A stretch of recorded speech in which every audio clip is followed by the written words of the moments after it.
सर्वप्रथम आपण भांड्यामध्ये तूप घेणार आहोत व त्यामध्ये बारीक किसलेली हळद घालणार आहोत.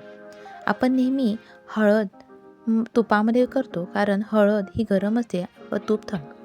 त्यात आता आपण कच्चा कांदा घालणार आहोत व त्याला बरं तांबूस होईसर आपण त्याला त्यात परतून घेणार आहोत.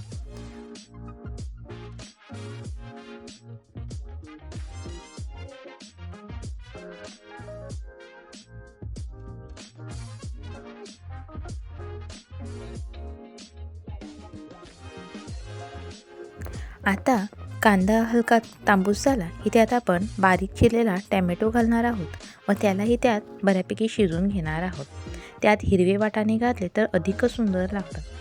हिरवे वाटाणे घातले की त्यात कांदा, टॅमॅटो, हिरवे वाटाणे आणि तिखट गरम अशी हळद अशी ती एकजीव झाली की खायला मग अप्रतिमच लागते.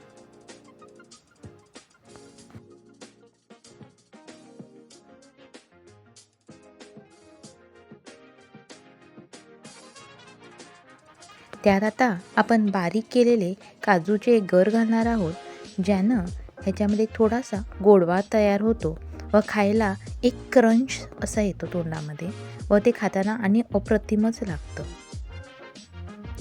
त्यात आता आपण अर्धा चमचा हळद घालणार आहोत.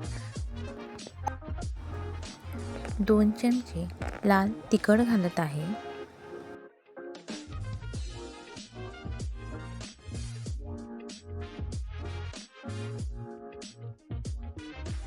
व 1 चमचा गरम मसाला घालत आहे.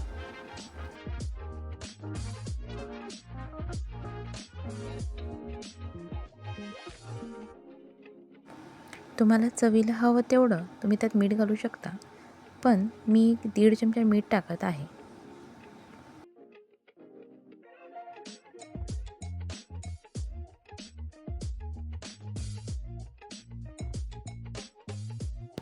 यात आता अर्धा चमचा धने पावडर व अर्धा चमचा जिरे पावडर आपण घालत आहोत.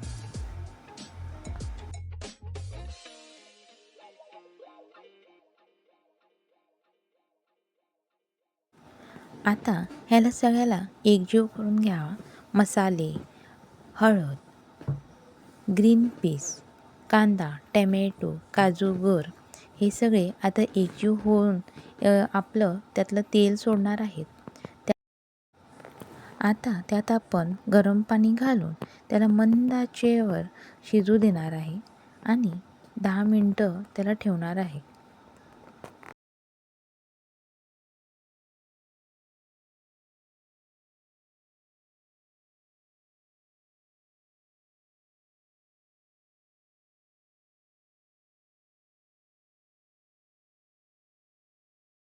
यात आता आपण बारीक चिरलेली कोथिंबीर घालणार आहोत व तिला मंद आचेवर आटून घेणार आहोत आणि आपली ह्या पद्धतीनं सडसडीत हळदीची भाजी तयार होणार आहे.